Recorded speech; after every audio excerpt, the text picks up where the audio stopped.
Dios, porque uno es el, de acuerdo a los evangelios, es el Señor de los universos, es el que viene. Y claro, el Evangelio de Mateo se posiciona en, cuando nada más abrir el Nuevo Testamento, Evangelio de Mateo. Y eso se llama primado en inglés, priming, primado en español, priming en inglés. Se nos da una información previa y la otra información que leemos después ya lo miramos con esas gafas. Bien, Jesús como el Hijo de Dios, porque era otro punto para considerar a Jesús como Dios divino. Bien, Marcos 1:1, ahora me vais a decir, ya, la teoría de los evangelios evolutivos ya no funciona. Vamos a verlo.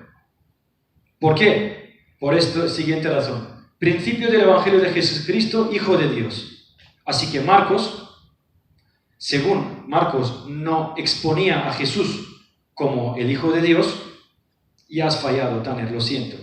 Marcos 1:1. Marcos 3:11. Y los espíritus inmundos, al verle, se postraban delante de él. Además recibe culto, Jesús, adoración. Y daban voces, diciendo, tú eres el Hijo de Dios. Otro de Marcos. Como que ahora los pasajes están contradiciendo lo que hemos expuesto en la primera parte. Marcos 5:7, y clamando a gran voz, dijo, ¿qué tienes conmigo, Jesús, Hijo del Altísimo, del Dios Altísimo? Otra referencia de Marcos, Jesús, Hijo de Dios.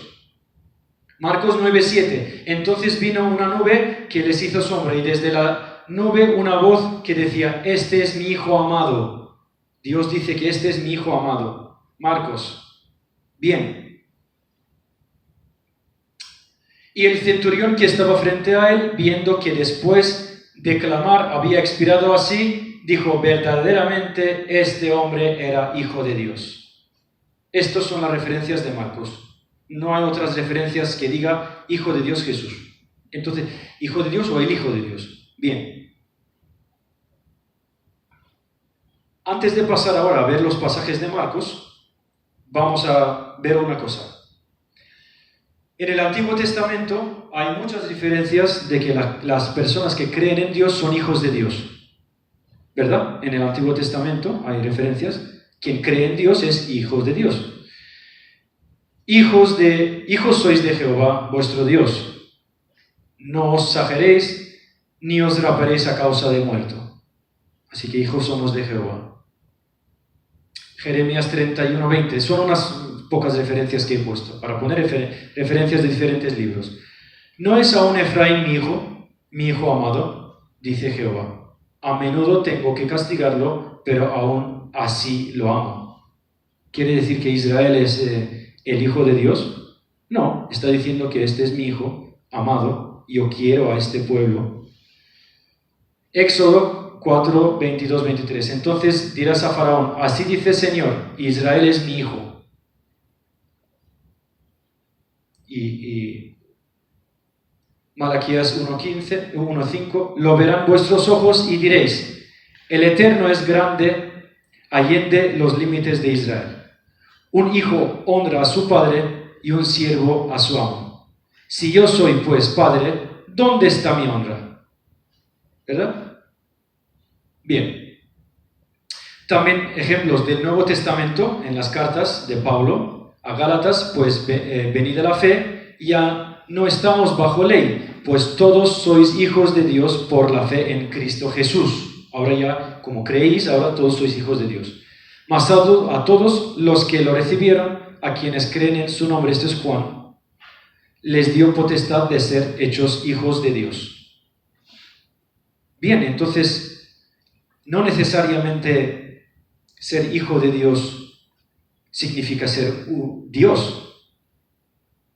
Pero, aún así, otra referencia, aún así, tenemos un problema. ¿Cuál es? Estamos hablando de la lingüística, estamos hablando del griego, pero la diferencia es que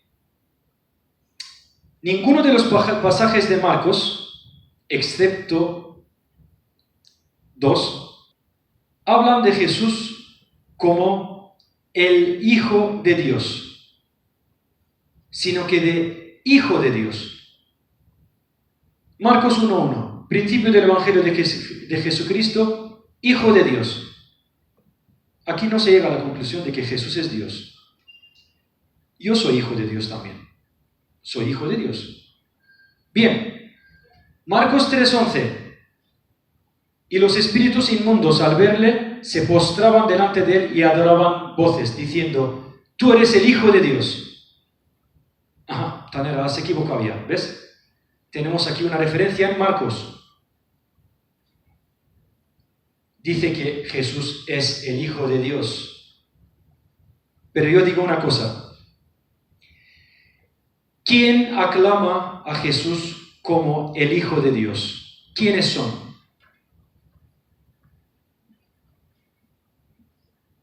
Los espíritus inmundos.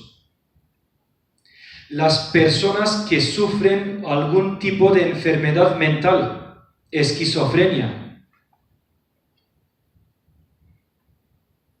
Ellos postraban delante de Jesús. Ellos dicen que Jesús es el Hijo de Dios. Aquí está el artículo.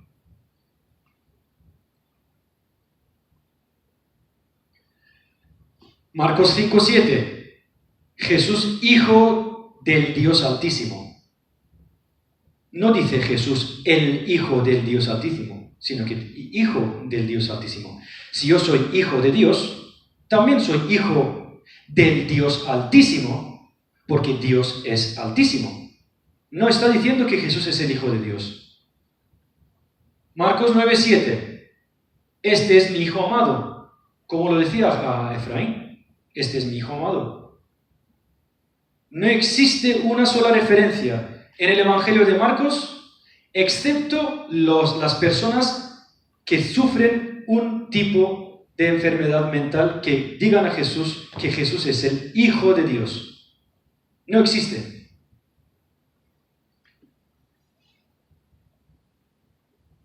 Y el centurión que estaba frente a él, viendo que después de clamar había expirado así, dijo: verdaderamente este hombre era Hijo de Dios. Este ni siquiera creía en Jesús. Este es un romano. Este era Hijo de Dios. Pero no el Hijo de Dios. A la manera como se nos presenta en el Concilio de Nicea. El Hijo del Dios, el Hijo del César. Augusto, César Dios, su Hijo en la tierra también es su Hijo. Otro Dios. En el Evangelio de Marcos no existe una sola referencia. No existe ni una sola referencia. Curioso.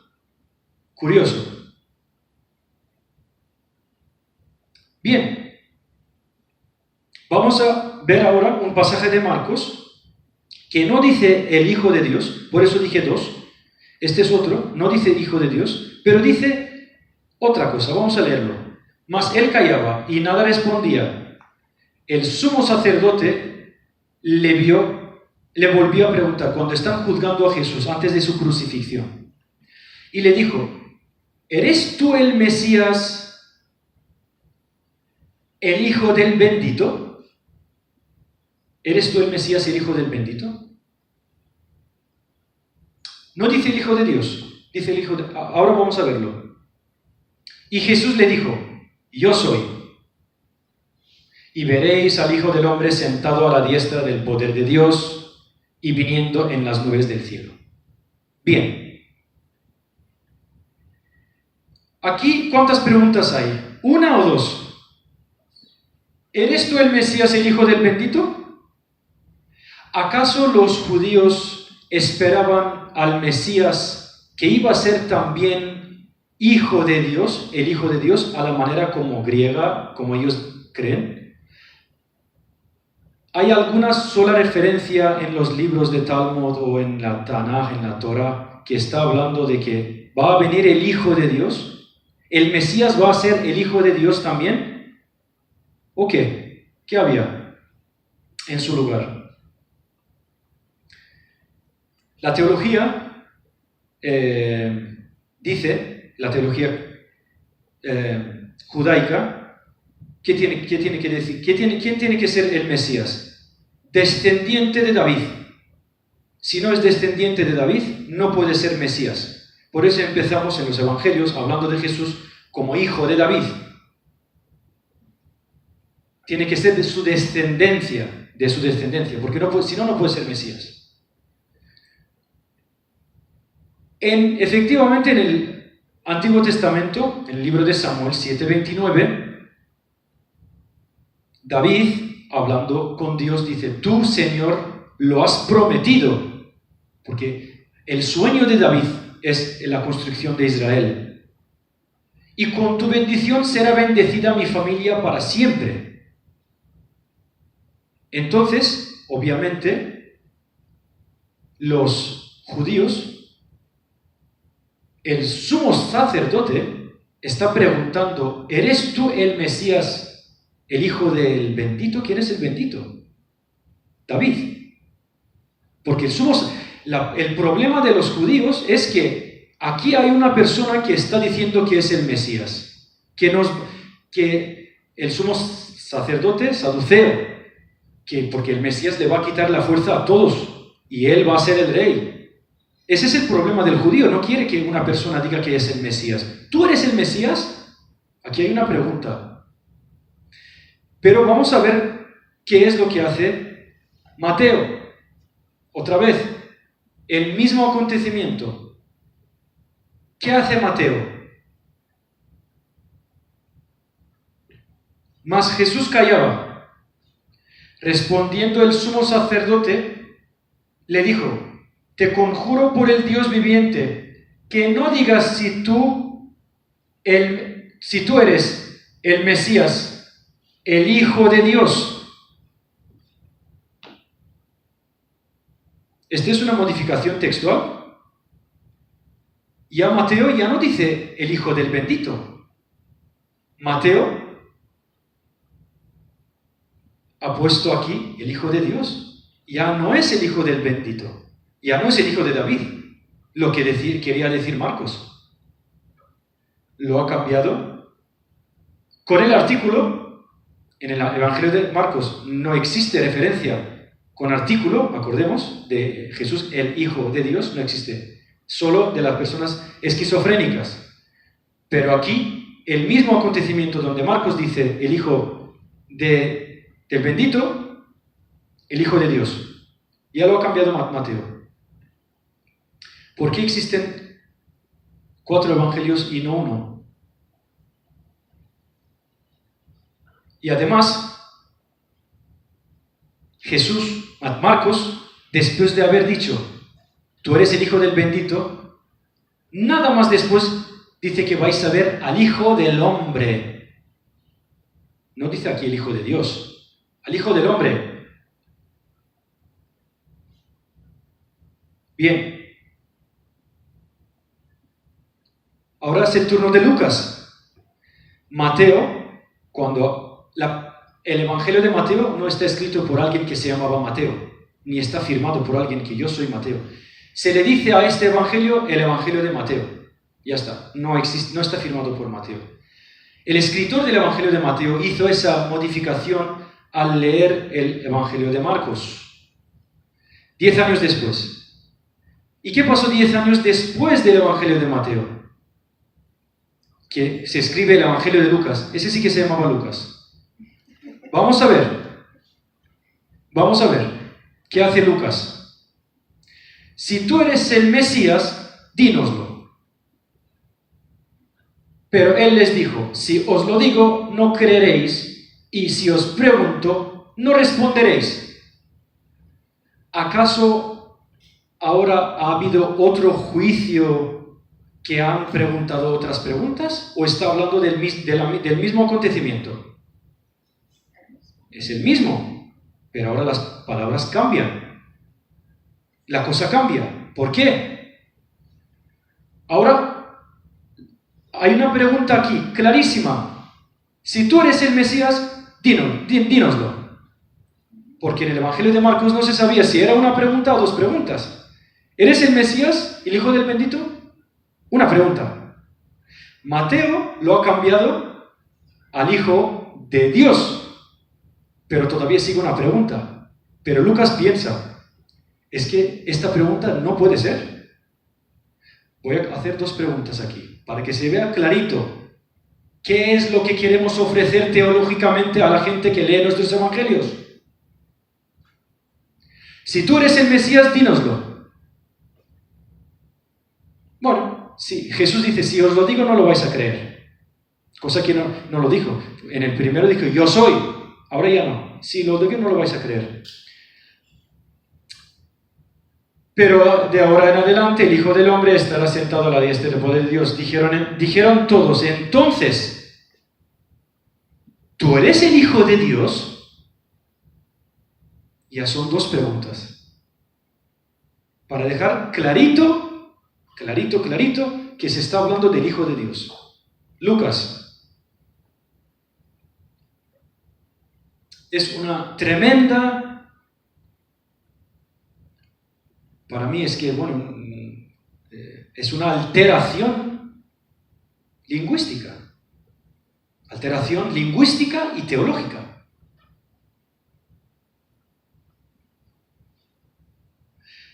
Y él respondió, vosotros decís que yo soy. O sea, no solamente yo soy, sino que no, vosotros ya le estáis confirmando que yo lo soy. Aún más, o sea, no solamente se queda aquí Lucas con este cambio.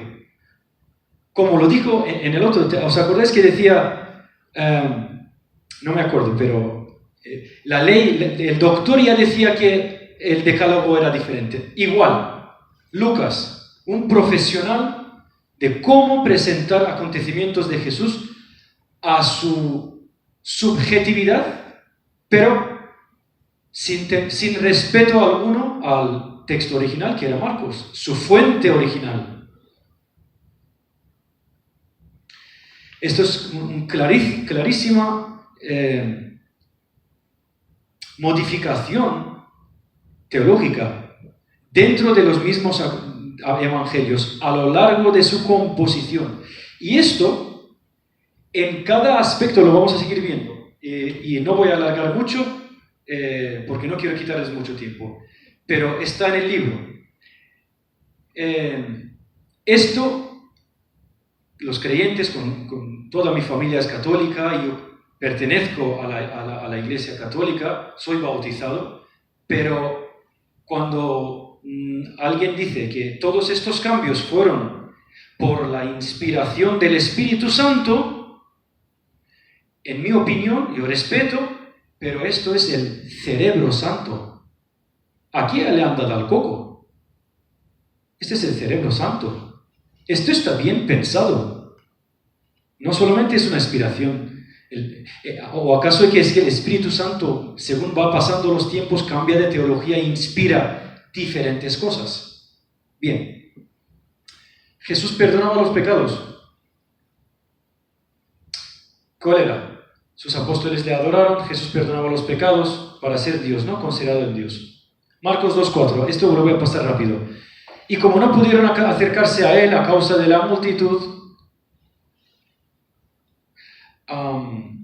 levantaron el techo encima de donde él estaba, y cuando había hecho una abertura, bajaron la camilla en que yacía el paralítico.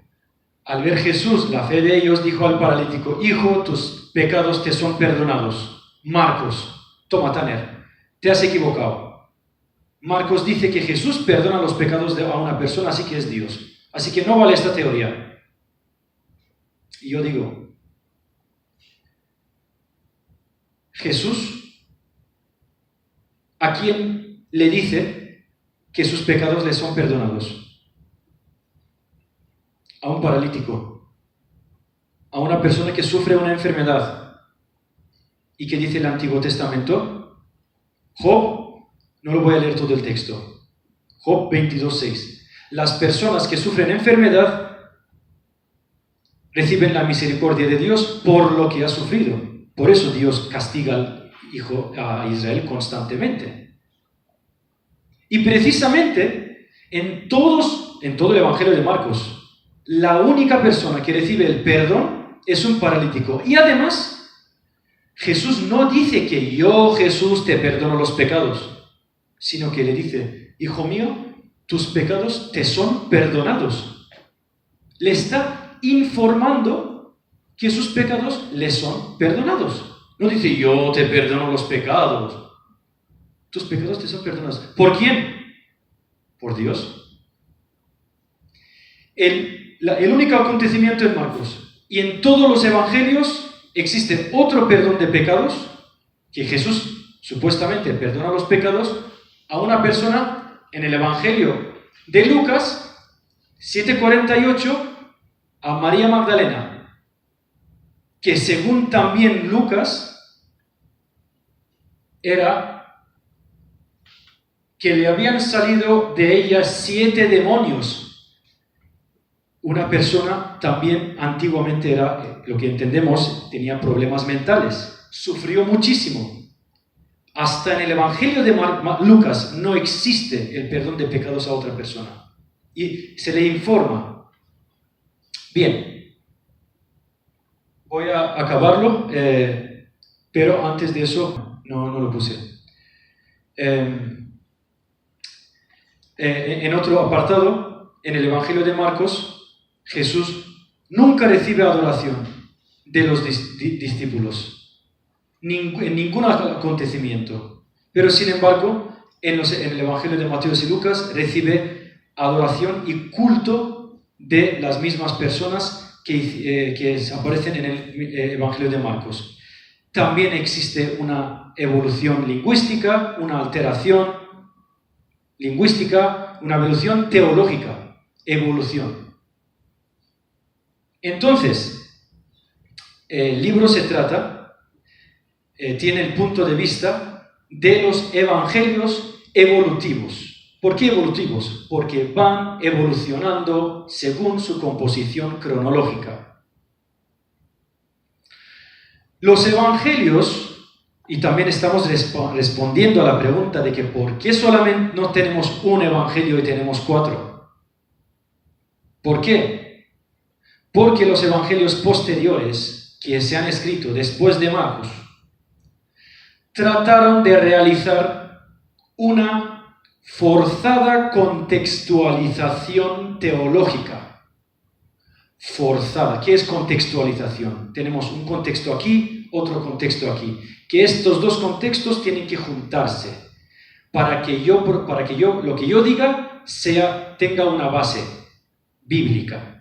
Pero aunque esos dos acontecimientos no tienen nada que ver, fuera de contexto completamente, entonces hacen una forzada contextualización a la fuerza teológica a través de ¿qué? De una alteración lingüística. Hace una alteración lingüística, cambia las palabras a propósito de lo que quiere ofrecer, de su creencia. Y el Evangelio de Lucas cambia las palabras de Marcos, de Mateo también, para ofrecer el cristianismo perfecto de hoy. Pero si hoy en día se hiciera un nuevo concilio sin tener en cuenta a Mateo y Lucas, el cristianismo perfecto de hoy estaría en contradicción con el cristianismo de lo que se ofrece aquí. El perfecto cristianismo sería el cristianismo que se ofrece en el Evangelio de Marcos. Esta evolución dogmática a través de la cronología, evolución dogmática a través de la cronología de composición del Nuevo Testamento, de los libros del Nuevo Testamento, se llama la teoría de los evangelios evolutivos. Y ese es el libro. Espero que os haya gustado la presentación. Esos son los evangelios evolutivos. Gracias. Gracias. Preguntas y sugerencias me podéis escribir aquí, y si tienen una pregunta, por favor, me gustaría, vamos a pasar esa sección 5 o 10 minutos y ya después tomamos el vino.